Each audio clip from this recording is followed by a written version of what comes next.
Hey everybody, this is Wolf and welcome to the Death Fang channel, and I'm basically here to show you guys something really cool. I hope you guys like it because it involves these drums and something in that back corner, in that closet. The dreaded closet. But before we get into all that, I wanted to thank you all for the likes and shares and also the thumbs ups and all that good stuff on all my platforms. Thank you for the love and support. I really do appreciate it. To give you guys a little rundown about my drum kit, I'm just basically going to show you guys what originally came with the kit and also what all type of drum gear I have. Pretty much more in-depth type way of looking at what I'm doing with my stuff. Basically, I want to show you guys what I do with my gear, how I set it up, how I do all this stuff, but we're going to see all that in different videos. But for right now, I just wanted to talk to you about my drum kit that I've had for 24 years, and we're going to start with what I call the main kit. I basically have had this kit since July 4th of the year 2000. It was around my birthday, and we were having a birthday party / 4th of July party to pretty much have a big old cookout with family and, you know, fireworks and all that good stuff. But the way I went ahead and did things, I was just like, okay, cool. Well, I'm just going to hop in the pool, have fun, do all this stuff, right? The next thing I know, I'm hearing some cool drum beats coming out of my grandmother's barn. And in that barn was pretty much our family friend, and he was behind a drum kit. And basically this drum kit has basically been with me ever since. Like, they surprised me with this drum kit. They surprised me with a Mars Music Center drum kit. It was a basic 5-piece with all your, at the time, standard drum equipment that they had and what it came with. And so pretty much after that birthday, I basically just stuck with this drum kit, and I've had this drum kit ever since. Oh man. Yeah, fun times. So if we're pretty much done with the intro, let's get to it.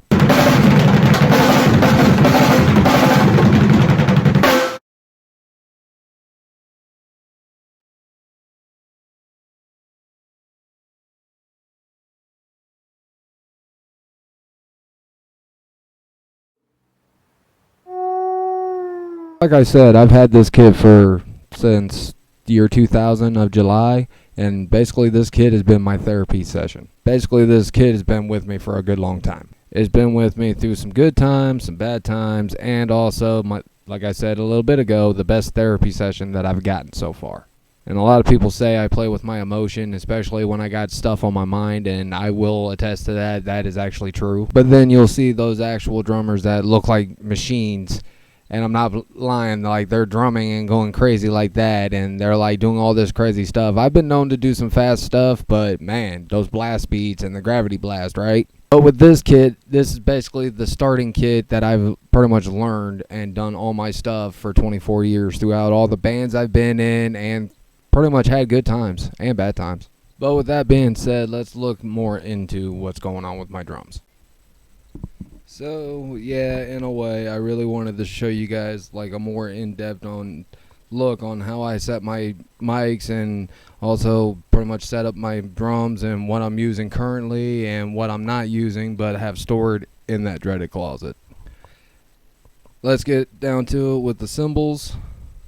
We'll start from the left and work our way around. The first cymbal we've got is a 16-inch China from Maynell. It's the HCS series, so we'll just show you guys real quick. That's basically on my side China. 14-inch thin crash. It's the B8X series. Yeah, there you go. There you go. Next on the list is this splash cymbal. It was an 18-inch by 45 Zildjian China cymbal, but a friend of mine, we basically cut it down and turned it into like a really cool splash, and I've been using it ever since. So shout out to Alan Stop 11 McCoy for helping me out with that. Next on the list is this B8X Crash Ride 18-inch. And I basically love it. It's pretty much gets the job done when I need to, and if I'm not using this one, I'm usually using this one. Speaking of that one, let's check this one out. Okay, basically, it's the same schematics. It's just a B8. I don't know why I like having two 18-inch cymbals over here, but this is basically what I use. And what I like to use is these type of cymbals on my right side. I don't know. It's just loud, big crash cymbals. I don't know. They're just awesome. But this is a thin crash, and that is a crash ride. So big difference there. Underneath these big crash cymbals, there is my secondary hi-hat, and it has a awesome extension and clamp, and I just pretty much loved it and had to throw it on the drum kit. Underneath that is my 8-inch splash, and I basically love it. Basically right there. I used to have it in a different spot, but right now I love using pretty much the splash cymbal to try to like groove and ride through a song, especially when it doesn't really need like a ride type hit or a crazy crash hit. That just like flows real nicely with some songs. Also, if you guys are wondering what this stuff is right here, these are pretty much all the clamps and stuff that are holding up all these cymbals. I basically call this my mini branch that comes off the bass drum. Something else that you guys probably would like to know, my cymbal stands are pretty much like kind of standard, but they're from, some of them are from China, some of them are from Japan, and others are from different stores that I've had over the years. So if you see a cool cymbal stand that I have that you have, let me know in the comments. This is my 18-inch China. It's basically loud. It's a lot louder than the other Meinl cymbal China that I have on my left side, but this one pretty much packs a punch, and honestly, I can't blame Sabian. They literally do pack a punch when it comes to these cymbals. I had to grab a light real quick and try to brighten this up, but this is my B8 20-inch or 21-inch ride cymbal. I've had this since my freshman year. And also, finally, for the cymbals that I have, this is a 14-inch Sabian B8 hi-hat cymbals. I basically had these cymbals the same length of time as the ride cymbals. I got those back at freshman year back in the day. Now that we looked at all the cymbals, let's look at the drums. Drums are pretty standard, but a lot of people like having different variations. I got basically a standard 5-piece when I was 10 in the year 2000. But these drums have pretty much have like, stood the test of time for me, and I really dig their sound. The first tom we have is a rack tom that is a 12-inch. Then we have a 13-inch rack tom. This is a 14-inch piccolo snare that I call Betty. And if a lot of people that know me about drumming and all that, they know that this is Betty the snare, and she is loud.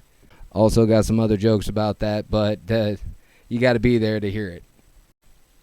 Also got a 16-inch floor tom. And on the bottom side of everything, you basically have your 22-inch bass drum. And to let everybody else know, yes, I use Iron Cobras for my double bass pedals. Also to let everybody else know, I use Pearl hi-hat stand and the pedals. There are some times where I have some people asking me, why do I have this woodblock cowbell and tambourine? I'm kind of a firm believer in having like different sounds and different stuff, and I like to use these basically in fills and stuff like that. Also, a lot of people have been asking me about this woodblock cowbell setup, and I also have a tambourine right underneath there, and those kind of give me like a different type of sound, different type of thing, and also I have fun with it with doing some drum fills, mixing it in with there. It's pretty cool. And I'd say that'd be the drum kit. So yeah, let me know what you guys think about this, and maybe I can give you more in-depth questions on probably a stream or whatever we're doing. But what's the whole point of me showing you this stuff? It's been the same stuff that I've shown you guys over and over and over on my Facebook channels, what you see on YouTube, and also pretty much what you're seeing now. I mainly wanted to show you guys my in-depth look on what I'm using and how everything looks set up. I understand that things probably don't look the same way that you guys would like it. As a drumming community, there's a lot of people that pretty much love to stick to like a basic 4-piece to a 5-piece but never want to extend on it. This is my way of showing you guys like how I started from a 5-piece kit all the way up to now. On the main kit, I'm using Remo's pinstripes, top and bottom, for the rack toms and the floor tom. The bass drum, I'm basically using standard 22-inch Remo heads. I believe they're pinstripes or emperors. The snare, I'm basically using a white-coated snare head, and they're Remos as well. And I basically have changed up a lot of old cymbal stands, fixed up a lot of different drums, did a lot of DIY projects. Basically went on YouTube, Facebook to pretty much learn all these different ways to try to fix drums, and basically trying to take care of my equipment properly. I used to not really care. Nowadays I really do care, because drums have pretty much been my whole life. Yeah, 24 years of it. But that was pretty much the best 24 years of pretty much learning everything I know right now, from drum hacks to basically keeping everything maintained. Professional drummers like to use their drum techs and also use other brands and other drum hacks to try to make their sound a lot better and a lot more clear and more crisp on the albums and all their music. People like me pretty much grew up with just having okay, I got these heads, I hope they don't bust. Oh, they busted, I have to go to the store real quick. Through my drumming and through pretty much learning over the years on what brand is good, what brand is bad, what really works for me, what doesn't, it all depends on you, your method of tuning, and your strategic way of trying to pretty much get your sound the way you want it. Whether it's for a rock band, a punk band, a jazz band, a blues band, hip-hop, rap, whatever. Basically, you're morphing your own sound, style, what you prefer, and also probably inspiring a lot of other younger drummers or even older drummers to either get back into drumming or start drumming. To be honest with you, since I've been drumming for 24 years, since 10 years old, I've basically learned a lot. I've basically been through some stuff and learned some new stuff. But we'll get more in depth with that in another video. But until then, basically look at how you're setting up your drum kit and see what works for you in terms of what brand of sticks you need, drum heads, pedals, hardware. Do you need some replacement parts like hoops or tension rods and all this, that, and the other? If you look at a lot of drummers, they actually go to their either personal drum tech or they're looking for people in the market for that. To be quite honest with you, I'm my own drum tech. That's what happens when you're not really out there professional. But I'm doing the best I can to try to get out there, and with your guys' help, that's going to pretty much help me get out there. And I really appreciate all your guys' help, love, and support.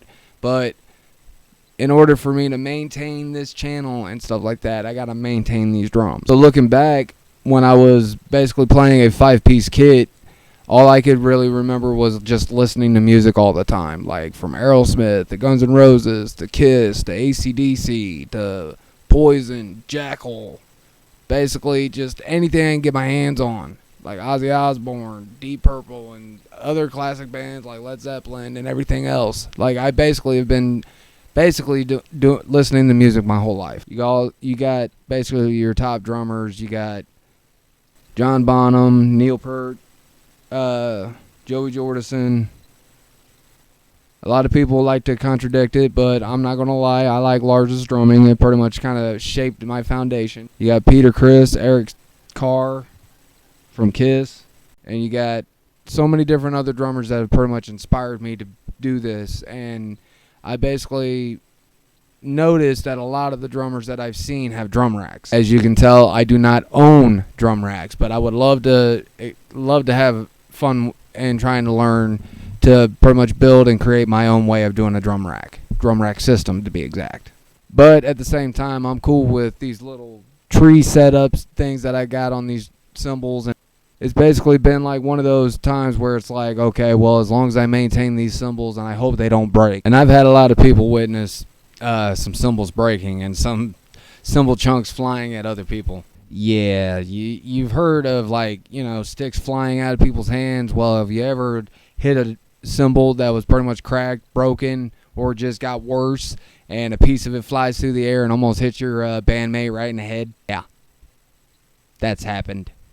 But all fun and games aside, like, everybody pretty much be careful with what you're working with. Even if it's a broken cymbal, pieces and stuff like that can fly and actually hurt somebody, and you guys got to be careful with that. But on the other side of things, I really wanted to show you guys some cool stuff. So in the next video, we'll continue on to this one. Just check out part 2 and we'll see how everything goes. All for right now, I just wanted to show you guys basically more in look. Even though I know the lighting pretty much was bad, I wanted to show you guys more like what it looks like on the inside and what I'm actually using and how everything looks in more detail, so you guys can see what I'm working with. And I know I mentioned it at the beginning of this video, but sooner or later I'll be getting into that closet and I'm going to be checking out all the stuff that I need to take out of there, and that means I got to move these drums and do a lot of other stuff. So on the next video for part 2, that's what we're doing. At this point, I just want to thank everybody for the love, support, and also the likes, comments, and the shares.